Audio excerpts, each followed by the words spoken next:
Good morning, everyone. I'm Megyn Kelly. It's Tuesday, February 3rd, 2026, and this is your AM Update. If I were a Democrat governor or whatever, I would call up Trump. I'd say, come on in, make us look good. President Trump highlighting crime-fighting success in cities that request federal help, calling on more Democrats to cooperate. There's a lot of things there that tell us, that indicate to us she was removed from that scene and it was without her consent. New details emerging in the search for NBC host Savannah Guthrie's missing mom. A resurfaced deposition from the 1990s detailing multiple disturbing allegations against actor and director Timothy Busfield as he now faces criminal charges tied to child actors. And President Trump announces the Trump Kennedy Center is about to shut down for a while. All that and more coming up in just a moment on your AM Update. Relief Factor loves hearing from pain-free customers and hopes they can help you next. One user of Relief Factor named Kim wrote to them to say, quote, "Before trying Relief Factor, I struggled just to make it through my work days. I'd collapse on the couch at night, aching everywhere. Within a few weeks of starting Relief Factor, the daily pain began to fade. Now I'm keeping up at work and I still have energy left from my family." There are many stories just like Kim's of parents having more love to give, but less strength to share. Relief Factor does not just ease your pain, it can restore your evenings and your laughter and the simple joy of being present and being a good parent. If you want to feel the difference like Kim with back pain, knee issues, or stiffness that is slowing you down, Relief Factor could give you your mobility back. Relief Factor is 100% drug-free, and it targets the inflammation that causes pain in order to move better, feel better, and actually enjoy life again. Try the 3-week quick start for just $19.95. Go to relieffactor.com or call 800-4RELIEF. Let's see if you could be next in getting out of pain. The feds arresting 2 more participants in the January 18th protest disrupting a Christian church service in St. Paul, Minnesota, according to Attorney General Pam Bondi. AG Bondi posting to X yesterday morning, quote, "If you riot in a place of worship, we will find you." Then naming the suspects as Ian Davis Austin and Jerome D'Angelo Richardson. Austin and Richardson joined 7 others, including YouTuber Don Lemon, charged with conspiracy against rights and violating the FACE Act. Prosecutors allege the defendants launched a, quote, "coordinated attack on City's church, interfering with the congregants' federally protected right to worship." The arrests come as Minnesota remains a flashpoint in the broader fight over federal immigration enforcement. DHS Secretary Kristi Noem announcing yesterday that effective immediately, all federal officers in Minneapolis will be outfitted with body cameras, and the camera program will be implemented nationwide as funding becomes available. President Trump yesterday urging Minnesota leaders to help the administration get rid of criminals by allowing ICE to take into custody illegal immigrants getting released from local jails, which would end a key sanctuary city policy. Border Czar Tom Homan last week suggesting Minnesota's State Attorney General Keith Ellison had declared this cooperation a possibility in Minnesota cities. But on Friday night, Homan admitting local leaders who continue to say they will not help ICE have not actually agreed to help him. Well, here's what we have, Sean, meeting with the governor and AG and Mayor Frey. Here's what we came out with. The state prison system will honor our detainers. So we will continue to take those people in the custody of a safety in the safety and security of a facility and not have to go on the street and look for them. The AG said that sheriffs can honor our detainers, and I'm meeting with sheriffs across the state to give us prior notification. Excuse me, he didn't say they would honor our detainers, he said they can notify us before they release them, and so give us time to get there and take them into custody in a safety and security facility, and we're working on that. So if we get that cooperation, which we're working on, we got some commitments here, that means we can draw down on the number of agents there because we're in the jails. Minnesota Governor Tim Walz, a Democrat, says prisons in his state do cooperate with federal immigration authorities, though critics say that's misleading. While state prisons may honor ICE detainers, city and county jails in Minnesota mostly do not, a key distinction. Mr. Trump contrasting the resistance with states and cities that actively invite federal help in cracking down on crime. But Washington and D.C. is beautiful again, and it's safe. Memphis also, Memphis, Tennessee, New Orleans, Louisiana. We're there for 3 weeks. We've cut the crime down by 64%. Within another month, we'll have virtually no crime there. We can do that all over. I will say this, if I were a Democrat governor or whatever, I would call up Trump. I'd say, come on in, make us look good, because we're cutting crime down to nothing. And we're taking people out, career criminals who are only going to do bad things, and we're bringing them back to their countries. But where we've done it has been amazing, and we have a capacity to do it at much greater levels. The latest example of such cooperation coming out of West Virginia. ICE announcing the arrest of 650 illegal aliens netted in a 2-week operation spanning from January 5th to the 19th. 14 federal, state, and local law enforcement agencies working on the joint operation called ICE Wall. Among the hundreds rounded up, Chinese national Ling Yan, who has a final order of removal and was convicted of 2 counts of endangering the welfare of children in Ohio. ICE also arresting a convicted child sex abuser, a criminal convicted of drug possession charges, and more, according to a press release from the agency. West Virginia Governor Patrick Morrisey, a Republican, releasing a statement reading, quote, "I want to thank the men and women of ICE for their outstanding partnership with various state entities, including the state police, and their tireless work here in West Virginia. They have removed dangerous illegal immigrants from our communities and made our state safer for families and law-abiding citizens." A troubling update in the search for Today Show host Savannah Guthrie's missing mom, 84-year-old Nancy Guthrie. The elder Guthrie reported missing around noon on Sunday when a friend from church noticed she did not show up for the service and called one of her children. Authorities responding to the home finding what Pima County Sheriff Chris Nanos called a, quote, concerning scene. Sheriff Nanos telling Inside Edition yesterday afternoon, the evidence suggests Ms. Guthrie did not leave the house of her own free will. Do you believe she was kidnapped? She was removed from the scene. I can't say by force. Were there personal items of hers that were left behind? Yes, there's a lot of things there that tell us, that indicate to us she was removed from that scene, and it was without her consent. Sheriff Nanos later telling CBS investigators believe Guthrie was abducted from the home while she was sleeping.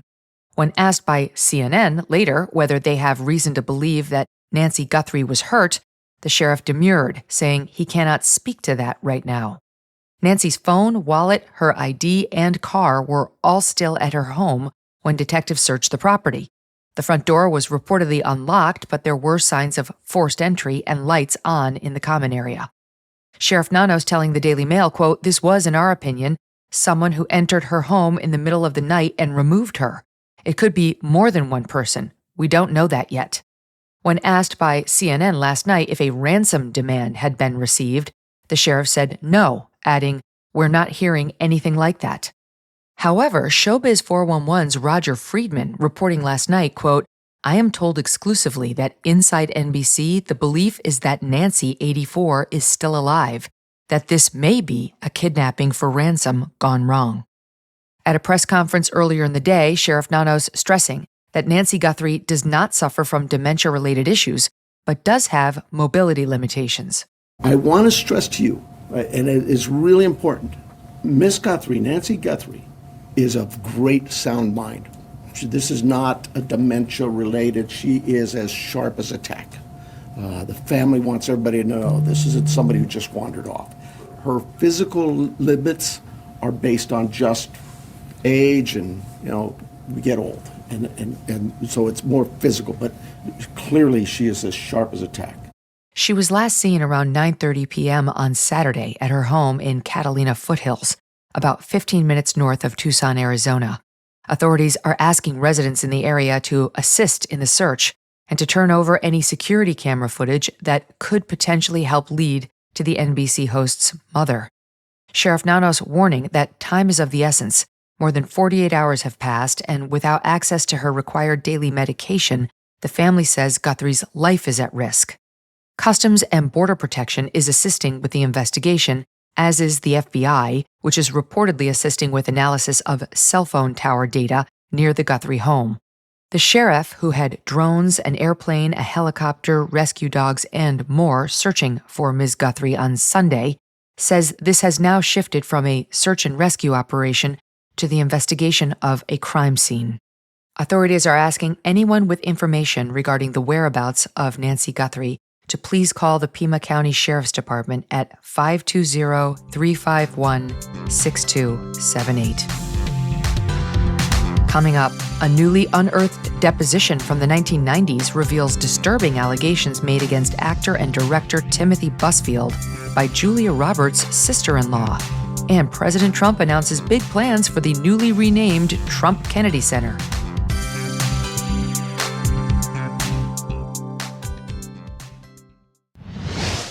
International disputes, inflation, rising national debt, digital currency. There is a never-ending list of reasons that gold has risen over 700% in the last 20 years. And a never-ending list of reasons smart Americans diversify a portion of their savings into precious metals with Birch Gold Group.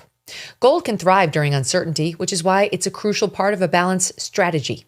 It gives you peace of mind, given all the events that could impact the U.S. economy. See if holding gold in a tax-sheltered retirement account is right for you. Birch Gold can help you convert an existing IRA or 401k into an IRA in gold. Just text MK to the number 989898 to receive your free info kit on gold. There's no obligation, just useful information. With an A+ rating from the Better Business Bureau and tens of thousands of happy customers, consider letting Birch Gold help you diversify with gold, so you too can have peace of mind regardless of the uncertainty. Text MK to the number 989898. New reporting shedding light on long-standing allegations against actor and director Timothy Busfield, as he now faces criminal charges involving two child actors. The Daily Mail exclusively obtaining a 1994 deposition in which actress and casting director Eliza Roberts, who is married to Julia Roberts' brother Eric, described Busfield as a, quote, creep who, quote, harassed and humiliated her. Roberts volunteering the sworn statement more than 3 decades ago after reading an article in the paper about a teenage girl then accusing Busfield of lewd and harassing behavior on set of the movie Little Big League. Roberts telling attorneys, quote, I was stunned to hear it because the same thing happened to me with him. That's when Roberts decided to come forward to report her experience with Busfield at a children's bookstore in Santa Monica. Roberts recalling that she had met Busfield a few times before through work. He approached her and began chatting. The conversation, she said, began with talk about kids, then Busfield turning to, quote, marriage and passion and sex and divorce.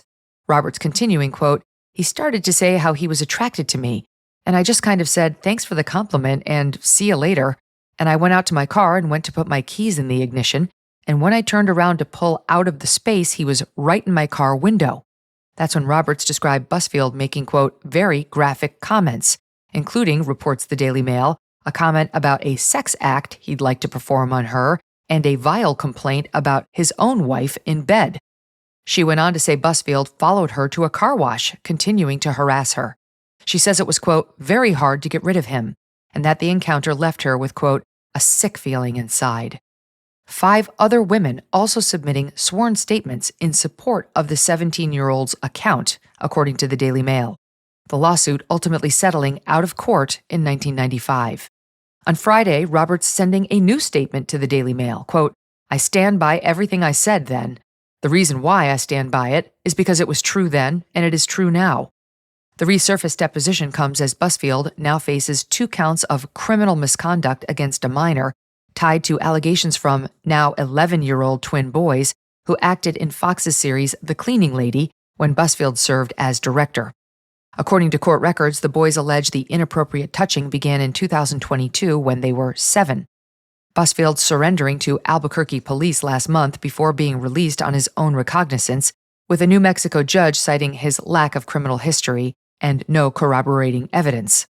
Prosecutors in court filings referencing multiple prior allegations against Busfield, including the incident on the Little Big League set, a separate allegation that he abused a 16-year-old girl during an audition around 2001, and a claim that in 2012 he sexually assaulted a woman in a movie theater, reports the Washington Post. Busfield was not charged in any of those cases. Busfield denies the latest allegations, his legal team saying the alleged victim's parents are motivated by money and revenge and are a couple of con artists. The father was convicted of fraud in another case and was disbarred from being an attorney. The mother allegedly has multiple civil judgments against her for fraud. The criminal case involving the two young boys remains ongoing. President Trump announcing the recently renamed Trump Kennedy Center will shut down for about 2 years, beginning July 4th to undergo, quote, construction, revitalization, and complete rebuilding. In a Sunday Truth Social post, Mr. Trump, who also serves as the chair of the center's board, writing, quote, if we don't close, the quality of construction will not be nearly as good, and the time to completion because of interruptions with audiences from the many events using the facility will be much longer. The temporary closure will produce a much faster and higher quality result. Mr. Trump yesterday from the Oval further describing the project. Do you plan on tearing it down, and how much will all of the renovations cost?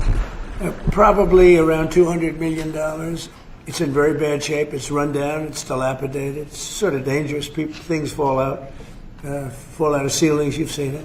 We had a lot of great events there over the last year, but you can't do any work because people are coming in and out. We have a marble man over there the other day. He said, every time I put down a piece of marble, people are stepping on the marble. They don't even have time to dry. And you can't do the same quality job. And so we're going to close it, and we're going to make it unbelievable, far better than it ever was. And we'll be able to do it properly. I was thinking maybe there's a way of doing it simultaneously, but there really isn't. I'm not ripping it down. I'll be using the steel. So we're using the structure. We're using some of the marble, and some of the marble comes down. But when it's open, it'll be brand new and really beautiful. President Trump last February replacing the entire board of the once progressive center with allies and appointing Special Envoy Rick Grinnell as interim president. Grinnell tasked with ensuring the Kennedy Center promotes values aligning with the America First vision and stabilizing the finances he says were left in dire straits by past management. In an ex-post, Grinnell writing, quote, I'm grateful for President Trump's visionary leadership. I am also grateful to Congress for appropriating an historic $257 million to finally address decades of deferred maintenance and repairs at the Trump Kennedy Center. On a March visit to the center, President Trump criticizing prior leadership over the state of the building. It's in tremendous disrepair, as is a lot of the rest of our country, most of it because of bad management. This is a shame what I've watched and witnessed.